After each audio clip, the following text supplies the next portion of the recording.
Welcome to Elite Box Skills Room. Today we are going to work on the backhand, which some people call the rare cross and some people call the number 2. The advantage of the backhand is it's a power punch. So power punches are utilized for knockouts only.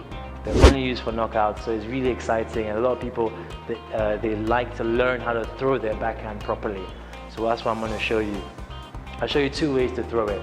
The first way to throw it is you must always get in your stance when you want to do anything with regards to a punch. Don't just release the arms. Get in a good stance, have a nice base, and always remember that the hands and the feet are tethered together. So as I said earlier, the left hand is tethered to the left foot and the right hand is tethered to the right foot.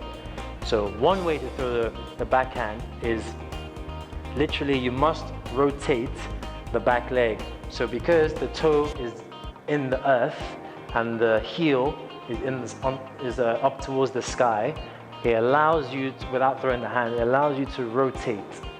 Okay, without throwing the punch, it should look like this. So my shoulder, initially facing here, turns to that direction. Okay, so I'm bringing my whole torso around and I'm generating power from the ground. It's not power from my arm, it's I'm digging it, bringing it up from the ground. That's the idea. So always make sure you generate kinetic energy from the ground all the way through the thighs, the hips, the torso, and the trunk, and then shoulders, elbows, and bring it into the punch now. Okay, so from here, always make sure once you're rotating, everything is moving at the same time. Okay, energy transfer, and all I do is I have to make sure my shoulder is protecting my chin. That is a good punch, generally a good punch, okay? So I'll do it slowly one more time, like so. That's generally a good punch. So this is a knockout punch and you're able to make sure you follow through. So you punch all the way through. Don't just stop halfway, punch through. So don't fall over. You must keep your body through the center in between your legs, but just rotate and bring it all the way back. That's one way. The next way is some people, they stomp on their back leg. So this is a rotating. What they need to do, and what some people do, is they stomp. Now, as with anything, there's always an advantage and disadvantage to every punch in boxing.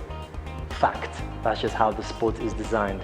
The disadvantage with this is sometimes you can lose balance once you're trying to, as soon as you lift your feet off the ground, you are in a dangerous area if you're timed perfectly.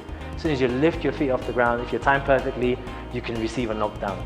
But the advantage with this one is it actually generates a lot more power when you step into the ground with it. And it's an old school tactic. A lot of fighters these days don't do it, but old school fighters used to do this a lot.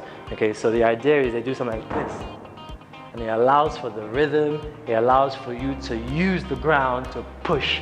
So you're essentially pushing off the ground, lift it, dropping it down as you land. So it looks like this. Boom. One more time. Boom. So those are 2 ways to throw the backhand. Practice it. Everybody has a way that they prefer, which is perfectly fine. But it's also, as I said, it's good to know why you're doing something and when to use something that you know. So as with any tools in life, it's better to have it and not need it than to need it and not have it. Okay? Practice. Let's go.